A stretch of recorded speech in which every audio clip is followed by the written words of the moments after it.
lecture tayo inshallah. A'udhu billahi minash shaitanir rajim.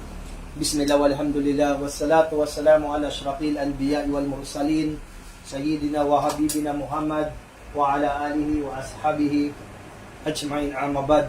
Rabbi ishrah li sadri wa yassir li amri wa hlul 'uqdatam min lisani yafqahu qawli. Ang ibig kong sinabi ko, bismillah sa ngalan ng Allah, ang sumayo ang kapayapaan at habag ni Allah, at tayo magpakupkop laban sa kasama ng ating mga sarili na sinumpa na si Satanas.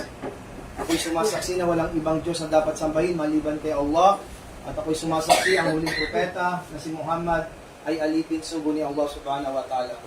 Sumakanya nawa ang habag at magpapala ng Allah subhanahu wa ta'ala. Alhamdulillah, nais ko pong ipakilala ng aking sarili sa mga minamahal nating kababayan at sa mga kapatiran, at nandito sila at nakikinig po. Ako po si Abdul Rashid Fabre, balik Islam din po at nanggaling po sa Middle East din, nakapag-abroad. Ang aking nanay po ay Bicolana, ang aking tatay naman ay Ilocana, at ako naman po ay lumaki sa Bulacan. Bulakenyo po ako. Sa gabay at awa ng Allah subhanahu wa ta'ala, nakapag-abroad. Ang aking pong trabaho ay Electronics Civil Engineering po ang aking course, IT, Electronics. Hindi man ako nakatapos pero mga trabaho ko po, mga gadgets, mga ginagawa ko, laptop, cellphone, electronics. Ay po ang trabaho ko sa Saudi, pati rito sa SM. May business din po ako, pero alhamdulillah, dati rin akong may mga pwesto, pero nalugi. Nalugi. Malaki ang sahod ko, malaki ang income ko. At yun, at ako po sa kasalukuyan po ngayon ay umuwi sa Antipolo, at meron akong 7 anak. Isa lang ang asawa. Mapunta tayo sa asawa, marami yun. Ito po, alhamdulillah, nais ko pong malaman nyo na ito po, nasa Salam Police din po kami sa ISPAG. Ibig sabihin po ng ISPAG, Salam Police Advocacy Group, na itinatag ng ating gobyerno sa Pilipinas na para malaman natin ang mga kamusliman ay nagtuturo ng kapayapaan. May mga kasama po kaming Muslim sa Campo Crame, sa SPC, Salam Police Center sa Campo Crame. Kaya po ginagawa po namin ito sa mga nakikinig po. Hindi po kami nagre-recruit, hindi po kami nanghihingi ng o sabihin magbigay kayo ng barya, o sabihin na po kayo ay mag-Muslim. Ang sa amin lang po ay iparating kung ano yung katuruan ng lahat ng mga sugo at propeta. Napakahalaga na malaman natin kung sino si Allah subhanahu wa ta'ala, sino ang mga Muslim, ano ang Islam. Opo. Sa maikling pagpapaliwanag po, mamaya, meron po tayong tinatawag na question and answer. Pag may nagtanong, magbibigay po tayo ng regalo. Hindi po bayad to. Ito'y hadiah na galing sa Allah subhanahu wa ta'ala. Libre po at magbibigay tayo ng pang merienda, regalo.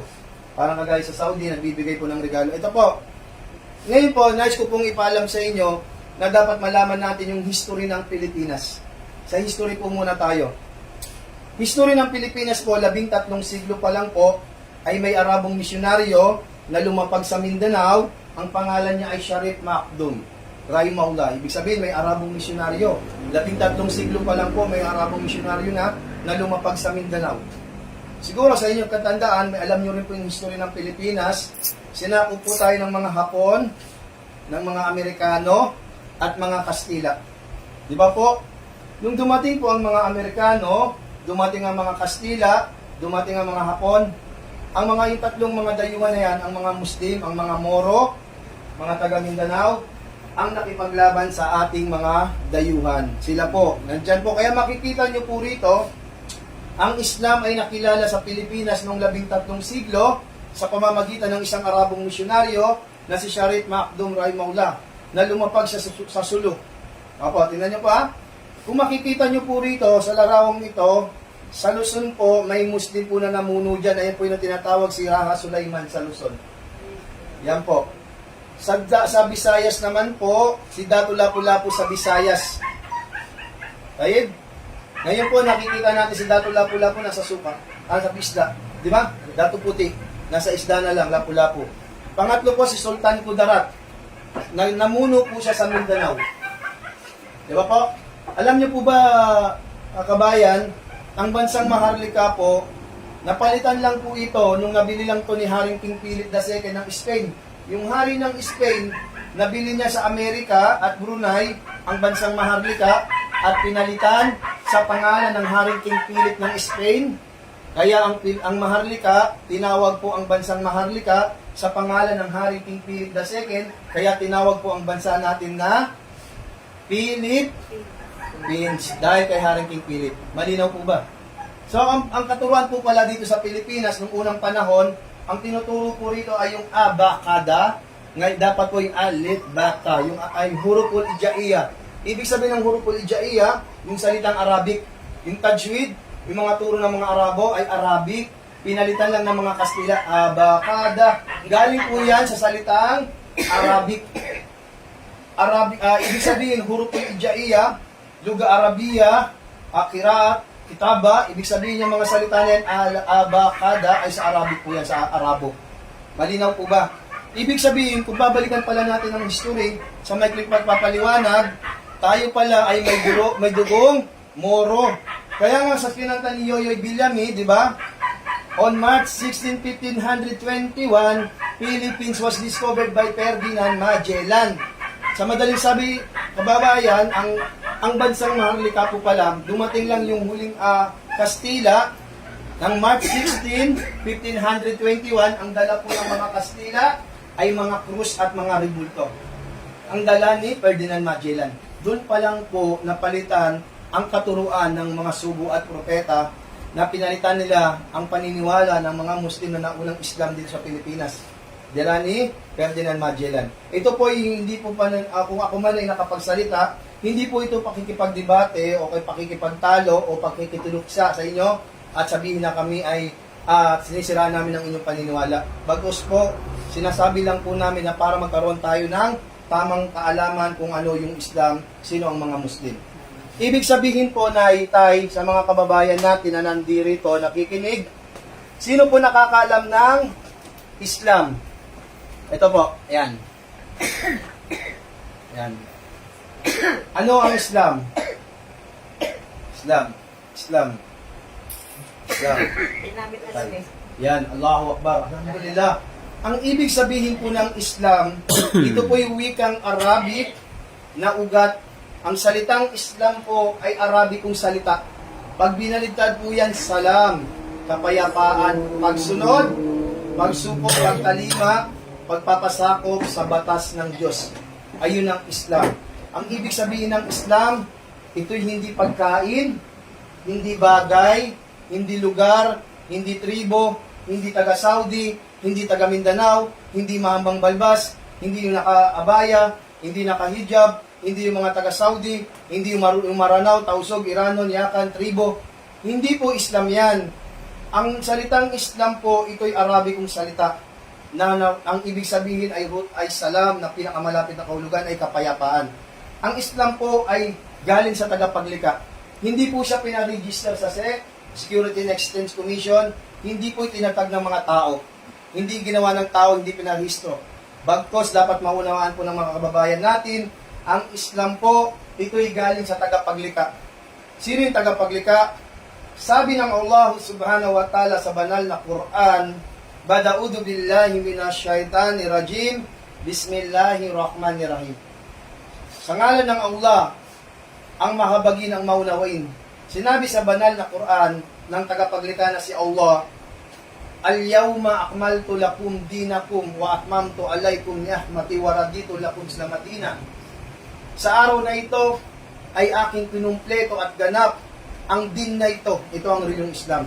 At aking pinumpleto ang aking mga biyaya at pinili ko sa inyo ang Islam bilang pamamaraan ng buhay. Kaya ang Islam po, submission. Pagsunod, pagsuko, pagtalima, pagpapasakop sa batas ng Diyos. Islam is way of life. Islam religion to all prophets. Ibig sabihin, ang Islam po ay gabay sa sanlibutan. Magpasalamat tayo sa Allah subhanahu wa ta'ala na dumating ang Islam. Kung hindi po dumating sa sandaigdigan ng Islam, ang sariling Islam, marami pong tao sumasamba kung kani-kanino. Ngayon po ay nangyayari na. Pero alhamdulillah sa gabay at awa ng Allah subhanahu wa ta'ala, dumating ang Islam, ito'y reliyon ng lahat ng mga sugo at propeta. At mamaya kukuha tayo sa ating mga naitopic, kung natandaan nyo po, mas maganda at magtanong po tayo. Baka may follow-up question lang ba kung ano pa yung pinakamalinaw na tanong sa Islam. Baka meron pong tanong para hindi tayo mabitin sa napapakinggan. Ano pa yung pinaka-Islam? kabayan, baka may tanong ka tayo. Nay. Apo, konting ano, baka may nagtanong, may 50 pesos pang regalo ng Islam. Allahu Akbar, pang merienda. Apo, para, ano ba yung Islam? Ba? Yan. Baka may tanong. Oo. May tanong, 50 pesos kagad, pang 50 load. pesos, bibigay ito, regalo ng Islam. Salamat So, po. kung hindi pa tayo makapagtanong, putulin natin, sunod naman natin siguro yung dapat makilala nyo sino? Si Allah. Yan. Natapos na tayo sa Islam, tandaan nyo ba? Pasok tayo mamaya sa mga tanong. Una, tinapik natin ang kasaysayan ng Islam, at anong Islam. Ito po, sino? Si Allah. Allahu Akbar, Diyos. Isang Diyos. Nag-isang Diyos, nag-isang Diyos. Ngayon, lahat ng tao, pag tinanong mo, isa lang ang Diyos.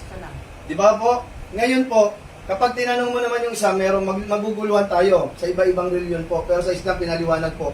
Sa ibang reliyon po, pag tinanong mo yung Katoliko, sasabihin nila, isa lang ang Diyos. Tama? Pero pag sinabi naman, magiging tatlo. Pwede ba maging tatlo yung isa? Hindi. Hindi bra. Hindi. Bakit? Isa lang. Oh. Diyos Ama, saglit ha. Diyos Ama, Diyos Anak, Diyos Espiritu, ilan? Tatlo. Pero Isa na. isa lang. O, ito, pupunta tayo dyan sa talitang isa. Marami na nagsabing isa eh. Ito, napakagandang sinabi ni Nanay Isa. Tingnan nyo po, si Allah Subhanahu wa Ta'ala at si Yesu Cristo, isa lang po ba sila o magkasama sila? Isa lang yun. Isa lang. Isa lang yun. Sa inyo, sa Katoliko po, Isa lang. ayun ako po. Ayun ang anak, ako dubillahi minash shaitanir rajim. Sa Islam po, si Allah Subhanahu wa Ta'ala si Jesus Christ, hindi po sila isa, magkaiba po sila. Dahil si Yesu Cristo, itabi muna natin si Yesu Cristo, pupunta tayo sa kanya. Si Allah Subhanahu wa Ta'ala ay nagpakilala sa banal na Quran, Bada'udu billahi minash shaitanir rajim, Bismillahirrahmanirrahim. Innani annallahu la ilaha illa anna, fa'abudni wa aqimi as-salata litikir. Katotohanan, walang pag-aalinlangan, ako ang Allah. Walang sino man ang may karapatan at karapat dapat sambahin bukod sa akin. Wala akong katambal na kung kaya kayo ay mag-alay ng sala, pagdarasal, bilang pagpupuri sa akin. At nabanggit din sa Suratul Al-Ikhlas na sinabi ng Allah Subhanahu wa Ta'ala, Qul huwallahu ahad. Ipahayag si Allah ang nag-iisa. Allahus samad. Allah ang walang hanggan, ang ganap sandingan ng lahat. Lam yalid walam yulad. Hindi siya ipinanganak at lalong hindi siya nagkaanak. Walam yakullahu huwan ahad. At sa kanya ay walang mahalin tulad. Ayun po yung pangingilanlan ng Diyos. Ang Diyos po sa mga kababayan natin Katoliko, especially sa mga nandirito, sa mga manonood sa social media, ang Diyos po ay hindi pwedeng magkaroon ng ang Diyos sa ngalan ng Ama, ng Anak, ng Diyos Espiritu. Tingnan nyo po, ibigyan ko kayo ng logic. Kapag si Yesu Cristo ay tinawag nating Diyos, diba, tingnan mo po ha, ang Diyos bumaba dito sa mundo, nagkatawang tao, nagpapako, tinubos yung kasalanan ng tao. Titignan, bigyan ko po kayo ng logic. Kapag sa isang barko, may kapitan ng barko, di ba? Yung kapitan. Yung kapitan ng barko, may mga pasahero. Bumabiyahe sila sa karagatan. Lumubog yung barko. Di ba? Sino po isisisihin doon? Yung mga pasahero, yung piloto. Yung kapitan, di ba? Ganon din sa aeroplano. Sa aeroplano may piloto, maraming pasahero, di ba? Pag sumasakay tayo aeroplano, delikado pala, baka masama tayo. Hindi bumaksak. Pagbaksak, sino yung may kasalanan? Yung mga pasahero o yung kapitan ng yung piloto? Yung piloto, di ba? Ngayon po, sa driver ng bus, magaling ka, di ba? Ito nang sabi niyan. Oh. Ngayon po, ganito. Kapag ang Diyos tuwing mahal na araw, namamatay, napapako, natutulog, namamatay o may pangangailangan, kapag ang Diyos tuwing mahal na araw, na ipapako, namamatay ang Diyos, sino magbabantay ng mundo? Wala. Oh. Dahil namatay eh. Hindi ko baka walang magkokontrol ng mundo, baka magulang ng mundo kung walang Diyos pala nagbabantay. Tama? Dahil namatay eh. Tama, magaling siya. Magaling, bigyan ko ng 50 pesos. Dahil namatay eh. Eh, sino nga magbabantay? Magaling. Basta may Magaling, 50 basta may 50 ka. Magaling. Magaling. Tama. Magaling siya. Nakuha niya na yung logic. Ito pa, tingnan niyo po. Sino ang nauna? Yung itlog o manok? Eh, siyempre itlog. Saan ang galing yung itlog? Sa manok. Saan ang galing yung manok? Eh, pa sa Sa itlog. itlog. Oh, kita mo? Sa Islam po, pinaliwanag to. Hmm. Sino una? Si Biring Maria o si Yeso Cristo? Maria. Oh, kita mo? Pwede ba manganak yung lalaki ng nanay? Hindi. O hindi? Eh ngayon, pinanganak niya si Yeso Cristo. Sino, di ba, sino unang, si Biring Maria o si Yeso Cristo? Sino unang nilikha ng Diyos? Si Biring Maria o si Yeso Cristo? Si Maria. Si Maria. Ngayon, sino po na unang propeta kay Yeso Cristo? Kilala mo si Abraham, si Moises, si Yunus. Kilala niyo po yun. Nay. Ito. Ano nga ba yun? Yan. Kilala mo si Abraham? Si Abraham. Ibrahim. Kilala niyo po si Moses? Si Moses. Pag nanonood tayo ng Ten Commandments, di ba? Yung, di ba, maraming palabas tuwing mahal na araw. Tignan mo na. Tignan niyo po ha. Sino una? Si Biring Maria, si Yeso Cristo? Maria. Si Maria. Ngayon, sino ang nauna? Si Yeso Cristo o si Adan? Kilala mo si Adan, saka si Eva? Si Eva si Adan. Kilala niyo po. Si Adan po, ito yung apat na uri ng pagkaika. Para mapapunta tayo sa tamang logic. Si Allah subhanahu wa ta'ala ay naglikha ng apat na uri ng pagkalikha sa tao. Sino yon? Una, naglikha siya ng tao. Walang nanay, walang tatay. Nilikha sa ilikabok at tubig. Pinasama tubig. Nilikha si Adan ng mama po agad binata. Sumunod na nilikha si Eva. Diba?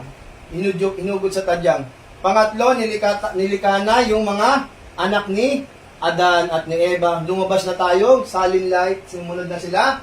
Abraham, Moses, David. Di ba? Ibig sabihin, pang-apat, na uri ng pagkalikha ng Diyos. Sino yun? Tandaan mo, unang nilikha ng Diyos, si Adan. Pangalawa, si Eva. Pangatlo, tayong mga tao, si Abraham. Pang-apat, may nanay siya pero walang tatay. Sino yun? Maria. Hindi, may nanay siya, walang tatay. May nanay siya pero walang tatay. Nilikha ng Diyos. Yung sinabi mo kaya, sino ang nauna? Si Jesus o si Maria? Hindi, sinong nauna? Si Jesus, si Maria? Si Jesus, si Maria? Maria. Si Maria. Sino po yung pang-apat na uri ng pagkalikha? May nanay po siya. May nanay pero walang tatay. Di ba si Biring Maria, nagdalang tao, walang tatay? Wala. O, sino yun? Sino? Si Jesus. Ibig sabihin, ang layo po ng pagitan ni Jesus sa ni Abraham, si Adan. Di ba? Kaya nga makikita po natin dito na ay 25 prophets. Ito para maunawaan nyo. Si Adan, si Idris, si Nuh, si Hud, si Saleh, si Lut, si Abraham, si Ismail, si Ishaq. Ayan po. 25 prophets po. Tingnan mo si Jesus Christ, si Isa alayhi salam, ika-24 prophets po siya na mention sa banal na Quran. Ibig sabihin po, napakalayo ng pagitan para tawagin natin anak ng Diyos na panganay. Eh kung may panganay ang talaga ang Diyos, kung totoo po talaga nanganganak ng Diyos, dapat ang panganay niya, si Adan. Di dapat siyang tawagin anak ng Diyos kaysa sa anak ng Diyos sa Yeso Cristo. Tama? Malayo po ang pagitan ni Jesus sa ni Adan para tawagin natin siyang anak ng Diyos. Tunay. Ito yung last point. Tignan niyo po. Ang tinuro po ni Propeta, ayan po para madagdag kalaman, tinuro po ni Propeta Abraham ay kalatasuho. Ang tinuro ni Moises, sabi niya nakikinig kayo ng Ten Commandments, ay yung Taurat. Tingnan na po, ang pinangaral ni David, Salmo. Ang pinangaral ni Jesus, sa Biblia, di ba, Ebanghelyo, nagbabasa-basa ang Ebanghelyo, Injil, sa Arabic. Ang last prophet po, ang huling suhot propeta, walang iba, si Propeta Muhammad sallallahu alaihi wasallam. Ang tinuro niya po ay yung banal na Quran. Kaya it means, ang ibig sabihin po ang Diyos, para mas malinaw sa inyo, si Allah at si Muhammad at si Jesus, hindi po sila isa. Si Allah po, kapag kaming mga Muslim, diretso po kami, walang tagapamagitan, walang dinadaanan ng Diyos. Diyos kahoy, Diyos Ama, Diyos Espiritu, Diyos Ama. Wala pong tagapamagitan. Kaya po kung gusto natin at naghahangad tayo ng tunay, ito po sa amin lang, hindi po kami nakikipagtalo. Ang sa amin lang po ay pagsasabi ng katotohanan. Kung gusto po natin mamuhay at magkaroon ng buhay na walang hanggan, lahat po ng tao ay gustong makapasok sa paraiso. Pero kailangan nyo lang po malaman kung sino yung nagmamayari ng paraiso. Ayun. For example po, may isang bahay diyan sa labas. Pumasok ka bigla din sa isang bahay. Kaya kotse, pinasok mo. Ano yung kakaso sa iyo dyan? Di ba? Still magnanakaw. O kaya sa bahay, trespassing ka. Pumasok ka eh. Hindi mo naman may-ari. Ang tawag ron? Ay, teka. Akit bahay. O, ikaw nagsabi, di ba? Akit bahay. Magdalawa na puntos. May isang daan na si ate. Lima? Bigay natin. Kasi Bigay mo na siya. regalo. Baka makalimutan mo. Regalo po yan, ha? O, ito nyo. Ganito po. Tignan mo. Kapag hindi mo kilala yung naglikha sa'yo at bigla kang, halimbawa, for example, nakuha na natin yung mga logic na kapag ka lumubog yung barko, may kasalanan kapitan. Kapag lumaglag yung bus, driver ng bus. Di ba? Kaya kapag sa paraiso, papasok ka, sabi ng nga ni San Pedro, hindi ka muna makakapasok. Dahil anak ka pa rito. Hindi mo kilala yung Panginoon mo. Labas ka muna. Mali yun eh. Mali. Saka, ano ka rito? Ano ka pa rito? Hindi ka taga rito. Kasi hindi mo kilala yung Panginoon eh. Hindi mo kilala yung mayari ng paraiso eh. Tatanungin doon, sino ang yung Panginoon? Panginoon ko, si San Pedro. Naniniwala ko sa Diyos. Diyos Ama, Diyos Espiritu Santo. Mali po yun. Dapat po bago tayo makapasok, dapat po ang sambahin natin ay si Allah. Yan, si Allah.